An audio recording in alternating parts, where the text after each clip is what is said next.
Good morning सभी साथियों को। साथियों, हम बाल विकास और शिक्षण शास्त्र का अध्ययन कर रहे हैं। ठीक है, बाल विकास में अभी तक हमने 6 वीडियो अपलोड कर दिया है। देखिए, जो 4 वीडियो हमने अपलोड किया है पूरे यूनिट वाइज अपलोड कर दिया है।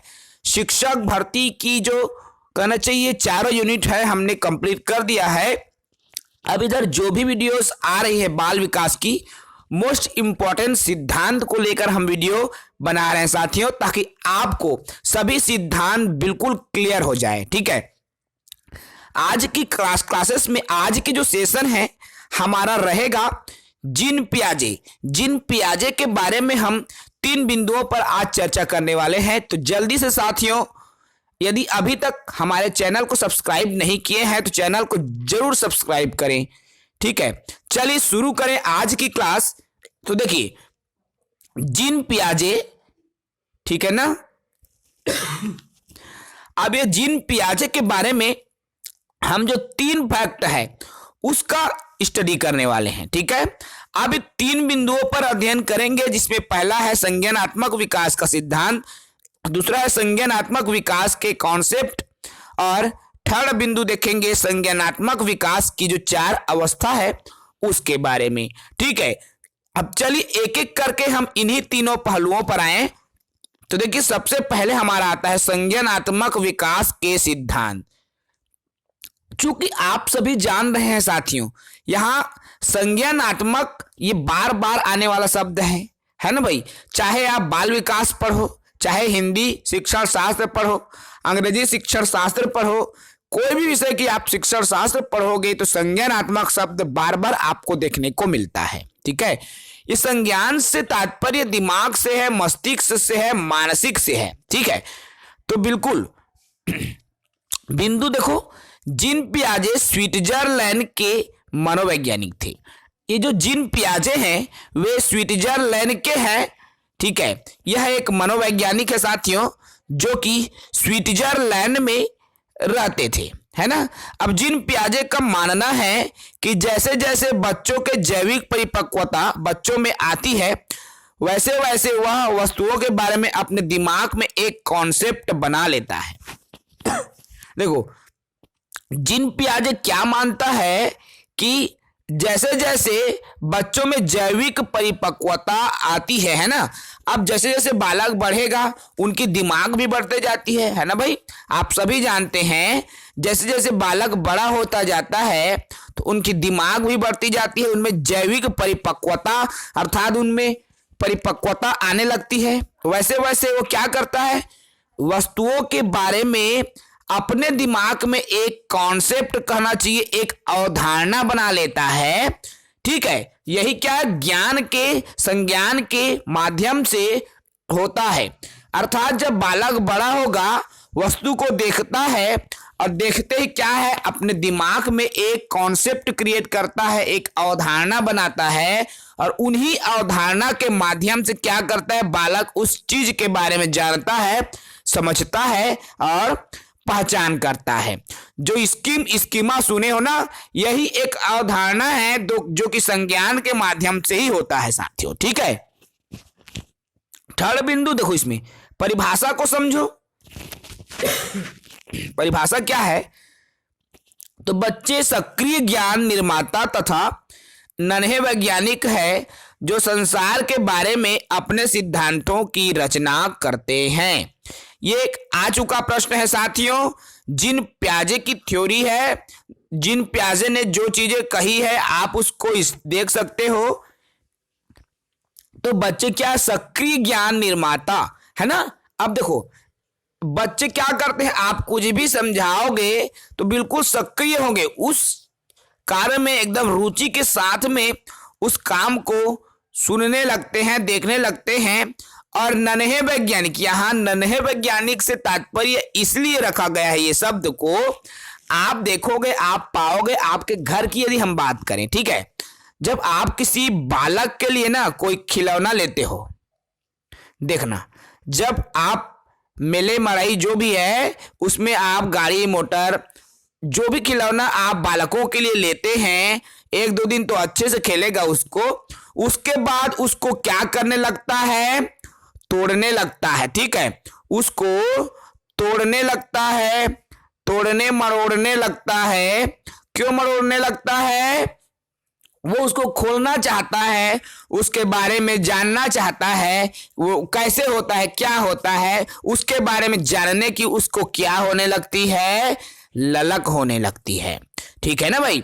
तो यही क्या है, देखो अब वैज्ञानिक का भी तो यही काम होता है ना, जोड़ना तोड़ना, ये करना, बार बार एक्सपेरिमेंट करना। अब भाई वो उस गाड़ी के साथ भी वो बालक एक्सपेरिमेंट करना चाहता है, इसीलिए क्या है, बालकों को नन्हे वैज्ञानिक कहा जाता है। ठीक है, किसने कहा था?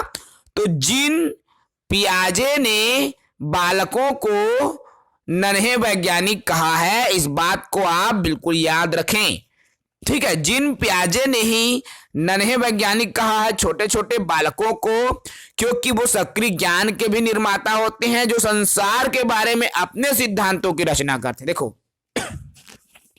अब ये संसार ऐसा है तो है क्यों, क्या चीजें हैं इस संसार में, उनकी जो समझ है, जो बालक है अपने तरीके से लगाता है। ठीक है, हम उसको बताएंगे वो नहीं समझेंगे, वो क्या देख रहा है, परिवेश में क्या देख रहा है, समाज में क्या देख रहा है, उनसे वो क्या सीख रहा है, उनसे क्या सीख उनको मिल रही है, ये तमाम चीजें जो बालक है समाज से या संसार से सीखता है, ग्रहण करता है। ठीक है, तो ये तो रहा संज्ञानात्मक विकास का सिद्धांत।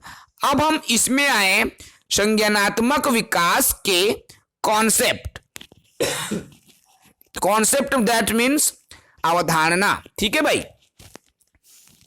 संज्ञानात्मक विकास के कॉन्सेप्ट पर जब हम आते हैं तो कुछ शब्द है, मोस्ट एंड मोस्ट इंपॉर्टेंट है। ये जो 4-5 परिभाषा हम इस टॉपिक से लेने वाले हैं, बताने वाले हैं, उसको तो आप रट लो साथियों, क्योंकि यहां से 1 नंबर का जो प्रश्न है आपका गारंटेड है, बनेगा ही। इस टॉपिक से लगातार 1 या 2 नंबर के प्रश्न आपके एग्जाम्स में पूछ सकते हैं साथियों। शिक्षक भर्ती में यदि 1 नंबर भी आप अचीव कर लेते हो तो आप 100 कैंडिडेट से भी क्रॉस कर पाओगे। तो बिल्कुल 1-1 नंबर मायने रखता है।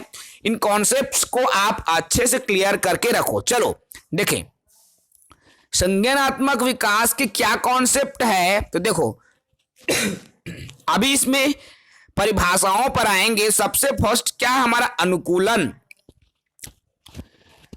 इस अनुकूलन को अंग्रेजी में क्या बोलते हैं, एडॉप्टेशन। एडॉप्ट करना मतलब क्या है, एडॉप्ट, कोई भी चीज को एडॉप्ट कर कहते ना भाई, एडॉप्ट कर ले, एडॉप्ट कर ले, है ना, बोलते हैं ना भाई। देखो अनुकूलन अर्थात वातावरण के अनुसार अपने आप को ढालना अनुकूलन कहलाता है।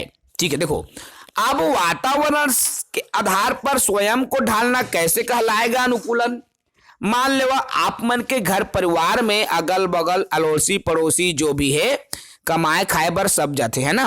मान लो वो कमाए खाए बर कहाँ गए, लद्दाख गए है ना भाई, लिपाई पोताई करे जाते ना। अब यहाँ का है पेंटिंग के काम चलते, और जो लद्दाख है ठीक है ना, तो यहाँ बहुत ज्यादा ठंड वाला जो कहना चाहिए इलाका है लद्दाख का, तो इतना बर्फ गिरते, बहुत ज्यादा ठंड। अब जो है हमार एरिया ले जाते गर्म इलाका ले लद्दाख, तो भाई जाही था वह एक कोई दिन वहां ये नहीं हो जाए, एडजस्ट नहीं कर सके। तो कई जन का है धीरे धीरे वो मौसम में अपन आपला ढाले के कोशिश करते। ठीक है ना, वही क्या है अनुकूलन कहलाता है।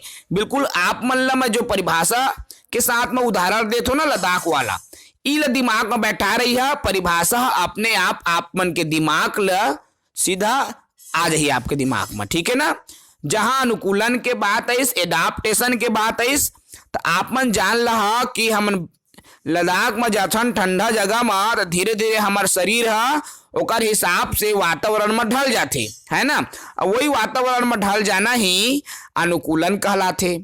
ठीक है ना भाई, समझ में आ रहा है। अब ये जो अनुकूलन है ये दो प्रक्रिया है अनुकूलन के, एक तो आत्मसातकरण और दूसरा समायोजन।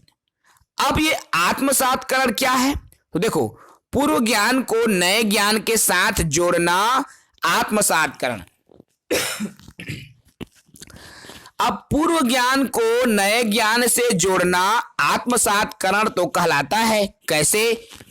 आप देखो, जे हा साइकिलो चलाना नहीं सीखे रही, का वह गाड़ी चलाए सक जाही जी? नहीं सके भाई, वो तो रेंगाए नहीं जाना है, दोपहिया गाड़ी ला रेंगाए नहीं जाने, वो गाड़ी ला ढुलाए मेरा घला को लेड़ में आ जाही, चलाना तो दूर के बात है ना। लेकिन जे साइकिल चलाए ला बढ़िया जानते, वह गाड़ी जल्दी सीख जाते। जे गाड़ी मोटर चलाए ला बढ़िया जानते, वो चार पहिया वाहन ला सीख जाते, है ना। अर्थात जो साइकिल चलाना पुराना ज्ञान हो गया और बाइक चलाना नया ज्ञान हो गया। अब ये जो साइकिल चलाना अर्थात पुराना ज्ञान नया ज्ञान को हेल्प कर रहा है, नया ज्ञान जो है सीखने में मदद कर रहा है ना भाई। तो यही क्या है? आत्मसातकरण कहलाता है। पूर्व ज्ञान को नए ज्ञान के साथ हम जब जोड़ रहे हैं, अर्थात भाई साइकिल चलाना जान रहे हैं, उसके बाद हम बाइक चलाना सीख रहे हैं, तो हमें ढुलाना सीखने की जरूरत नहीं है, ठीक है, संभालने की भी जरूरत नहीं है। अब बाइक को स्टार्ट करो, एक्सीलेटर दो, चलने लगेगा, है ना। और अब इसमें क्या है, दो पहिया है भाई, तो धूरा जैसा इधर उधर लगा नहीं रहता, तो गिरने के डर रहता है। लेकिन साइकिल से हमने बैलेंस बनाना सीख लिया है, तो हमें बाइक चलाने में कोई कठिनाई नहीं होगी। समझ रहे? यही क्या है हमारा आत्मसातकरण कहलाता है, ठीक है ना। अब आए इसमें दूसरी बिंदु है अनुकूलन के ही अंतर्गत समायोजन। समायोजन क्या है? देखो, पूर्व ज्ञान में परिवर्तन करके वातावरण के साथ तालमेल बिठाना समायोजन कहलाता है। अब पूर्व ज्ञान में परिवर्तन, देखो यहां पूर्व ज्ञान की बात हो रही है और उनमें कुछ अपडेट करना है ना भाई। तो आपने बहुत सारे ऐसे परिस्थितियां भी देखी होंगी, ठीक है। अर्थात मान लो मैं इसी स्कूल में गया हूं, गुणा या भाग कहना चाहिए, है ना। अब भाग बनाने का तरीका मुझे जो भी बताया होगा सर ने, ठीक है ना भाई। अब जब मैं नेक्स्ट डे जाता हूं, उसी भाग को दूसरे तरीके से बताया गया है, ठीक है। तो क्या है, पूर्व ज्ञान तो मुझे था भाग बनाने की विधि, लेकिन अब उसमें नेक्स्ट डे परिवर्तन करके फिर से वो नया ज्ञान, ठीक उसी तरीके से जब पूर्व ज्ञान रहता है उसमें अपडेट करके जब वातावरण के साथ तालमेल बिठाने का प्रयास किया जाता है, तो वह समायोजन कहलाता है, ठीक है। जैसे मान लो आपमन कोई सब्जी बना था, है ना भाई, पूर्व ज्ञान तो है आपमन सब्जी बनाए की, लेकिन आपमन पिकनिक गया, आपमन की कोई अन्य संगवारी है जब सब्जी बनाई, तो आपमन के सब्जी से ज्यादा बढ़िया लगा ओकर सब्जी है, तब आपमन लगिस भाई मोर पूर्व ज्ञान है और अब ये जो अच्छा बनाइस ओकर से मैं कुछ सीख सकता हूँ वातावरण के साथ, है ना। अब एकर से भी आपमन सीख के एकरो से भी बेहतर सीख गए, वातावरण के साथ आपमन फिर तालमेल बैठा, तो है ना। तो यही क्या है, समायोजन कहलाता है। अर्थात जब पूर्व ज्ञान आपको है उसमें थोड़ा अपडेट कर रहे हो, परिवर्तन कर रहे हो और समाज के साथ में आप तालमेल बिठा रहे हो, तो वही समायोजन कहलाता है, ठीक है साथियों। अभी इसके बाद में आता है, देखो साम्य धारण या संतुलन क्या होता है। साम्य धारण या संतुलन होता क्या है, अभी हम उस पर आए तो देखो, इसके द्वारा बच्चा आत्मसातकरण और समायोजन की प्रक्रियाओं के बीच में संतुलन स्थापित करता है। देखो अब ये जो साम्य धारण है या संतुलन है, वो आत्मसातकरण और समायोजन इस दोनों की बीच का संतुलन है, ठीक है। तो परिभाषा से ही स्पष्ट है, साम्य धारण आत्मसातकरण और समायोजन की प्रक्रियाओं के बीच जब हम संतुलन स्थापित करते हैं तो वही साम्य धारण कहलाता है। ठीक है साथियों, तो ये चीजें बिल्कुल क्लियर होना चाहिए। अब इसमें दो शब्द और ले लो, लगातार इसमें से भी प्रश्न आपके एग्जाम्स में बनते हैं। वो क्या क्या है? एक तो है साथियों आपका स्कीम, ठीक है, और दूसरा है स्कीमा। अब ये स्कीमा और स्कीम क्या होता है, इन दोनों चीजों पर हम डिस्कस करें विस्तार से। देखो स्कीम क्या है ना भाई? तो अनुभव या व्यवहार को संगठित करने की संरचना स्कीम है। ठीक है, अनुभव या व्यवहार को संगठित करने की संरचना स्कीम कहलाता है। स्कीमा क्या है? देखो, मानव के दिमाग में जो चीजें पहले से स्टोर है वह उनका उपयोग करके किसी विषय के प्रति यह धारणा बनाता है, तो उसे स्कीमा। अभी सबसे पहले हम देखें स्कीम को, है ना भाई, क्या होता है? अनुभव या व्यवहार को संगठित करना। देखो यहां संगठित करना मतलब क्या होगा? जोड़ना, है ना। अनुभव को आप जब जोड़ोगे और जोड़ करके एक संरचना निर्मित करोगे, वही स्कीम कहलाएगा। जैसे मान लो सबसे पहले जो बालक है किसी फूल को देखता है, मान लो वह फूल लाल है। अब लाल फूल को जब बालक पहली बार देखा तो उसको लगता है कि फूल का जो रंग है लाल होता है, ठीक है ना।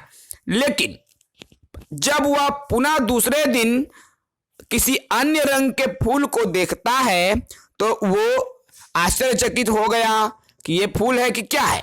भाई फूल तो मैंने जाना था कि लाल रंग है। तो जब बालकों को भिन्न भिन्न कहना चाहिए, अनुभव फूल के संबंध में ही कराया जाए। कहने से तात्पर्य वो फूल ही है, उनको भिन्न भिन्न रंगों का बताए, जैसे लाल हो गया, पीला हो गया, हरा हो गया, नीला हो गया, गुलाबी हो गया। इस तरीके से फूल ही हैं।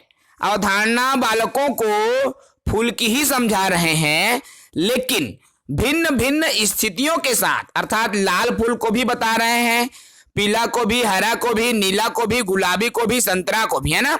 तो सभी रंगों के जो फूल होते हैं उनको जब बालकों को बता रहे हैं तो क्या हो रहा है? बालकों में फूल की एक अवधारणा विकसित हो रही है ना। अनुभव जो है, उनके जो व्यवहार है, ठीक है, उनके जो व्यवहार है संगठित होते जा रहे हैं। अर्थात फूल का जो है अवधारणा जुड़ते जा रहे हैं बालकों के दिमाग में। तो वही जो स्ट्रक्चर, वही जो संरचना है स्कीम कहलाता है, ठीक है ना। समझ में आ गया होगा। अब देखें स्कीमा क्या होता है। तो देखो स्कीमा क्या है? मानव के दिमाग में जो चीजें पहले से स्टोर रहती है वह उनका उपयोग करके किसी विषय के प्रति यह धारणा बनाता है, तो उसे स्कीमा कहते हैं। अब देखो, मनुष्य के दिमाग में कोई जानकारी स्टोर है, उनके दिमाग में तो कोई जानकारी है। अब वह उन्हीं जानकारी का उपयोग करके विभिन्न विषयों के प्रति एक धारणा निर्मित कर लेता है, तो वही क्या है? स्कीमा कहलाता है। ठीक है, स्कीमा और स्कीमा बिल्कुल आप दिमाग में बिठा लो, एग्जाम में आते हैं। ठीक है, आज की जो वीडियो क्लासेस है साथियों बहुत ही इंपॉर्टेंट है, बहुत ही महत्वपूर्ण है। यहां से आपको जो एग्जाम में क्वेश्चन है ना वो बनता है। अब देखो, अब तो हमने डिटेल से उनको देखा। अब पियाजे के संज्ञानात्मक विकास की जो 4 अवस्था है उस पर हम चर्चा करेंगे, है ना। ये पियाजे के 4 जो अवस्था है उनके बारे में विस्तार से चर्चा करेंगे। तो चलिए एक एक करके हम इन तमाम बिंदुओं पर बात करें। तो देखिए, संज्ञानात्मक विकास की 4 अवस्था होती है ना। जिन पियाजे ने संज्ञानात्मक विकास की 4 अवस्थाएं बताया है। अब ये 4 अवस्था क्या है? संवेदी, पूर्व, मूर्त और औपचारिक। रट लो, संवेदी, पूर्व, मूर्त, औपचारिक, संवेदी, पूर्व, मूर्त, औपचारिक, संवेदी, पूर्व, मूर्त, औपचारिक, संवेदी, पूर्व, मूर्त, औपचारिक, संवेदी, पूर्व, मूर्त, औपचारिक। संवेदी, पूर्व, मूर्त, औपचारिक। ठीक है, ये 4 अवस्था है। 0 to 27 7 11 11 plus above, 0 to 27 7 11 11 plus above, 0 to 27 7 11 11 plus above. ये है, इसको आप अच्छे से दिमाग में बैठा लो। मेरे से आप कहीं भी पूछ लो भाई, मैं जहां घूम रहा हूं फिर रहा हूं ना, वहीं से आप पूछोगे तो इनके जो क्रम को मैं बता दूंगा और इनके जो वर्ष है उनको मैं बता सकता हूं, कहीं से भी आप पूछोगे। तो चलिए इन्हीं 4 अवस्थाओं का जिक्र हम कर रहे हैं। तो सबसे पहला आता है संवेदी पेशी या क्रियात्मक अवस्था। अब संवेदी क्रियात्मक अवस्था क्या है? तो देखो, यह जन्म से, इसलिए 0 लिखा है, 0 से, है ना। तो यह जन्म से 2 वर्ष तक की अवस्था होती है। इस अवस्था में बालक ज्ञानेंद्रियों के माध्यम से सीखता है। संवेदी क्रियात्मक अवस्था में जो बालक हैं, अर्थात जो 0 से 2 वर्ष का जो बालक है, जन्म से जो 2 वर्ष के बालक हैं, ज्ञानेंद्रियों के माध्यम से सीखता है। अब ये ज्ञानेंद्रिय क्या चीज है भाई रे? दिमाग में आता नहीं है।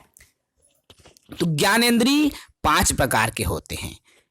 चलो गिन के देख लो। आंख, कान, नाक, त्वचा, जीभ। आंख, कान, नाक, त्वचा, जीभ, ये जो 5 प्रकार के ज्ञानेंद्रिय है।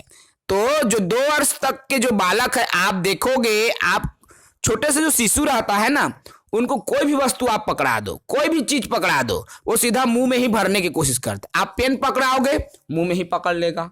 आप मोबाइल भी पकड़ाओगे ना, थोड़ी देर वो पकड़ेगा, उसके बाद मुंह में चाबने लगता है। क्यों चाबने लगता है? वो देख तो रहा है, पूरे कहना चाहिए वातावरण को देख तो रहा है, लेकिन वो अनुभव करेगा सिर्फ ज्ञानेंद्रियों के माध्यम से, अर्थात वो उनको स्वाद लेने की कोशिश कर रहा है। ज्ञानेंद्रियों के माध्यम से वो समझने की कोशिश कर रहा है, आंख के माध्यम से देख के समझने की कोशिश कर रहा है।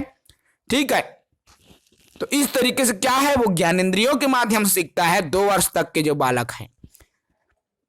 इसमें वस्तु स्थायित्व का गुण आ जाता है। अब वो चीजों को धीरे धीरे समझने लगता है ना भाई। अब ये कड़वा है, शक्कर को खिलाओगे, थोड़े से खाएगा, वो जान लेगा कि वो मीठा है। अब खट्टा मीठा की उनको पहचान समझ होने लगी, है ना। अब उसको जब खिलाओगे ना, तो कड़वा रहेगा, उसको नहीं खाएगा। एक बार खाएगा, दोबारा नहीं खाएगा, क्योंकि उनके गुण धर्म उनको पता चल गया उस बालक को। ठीक है ना।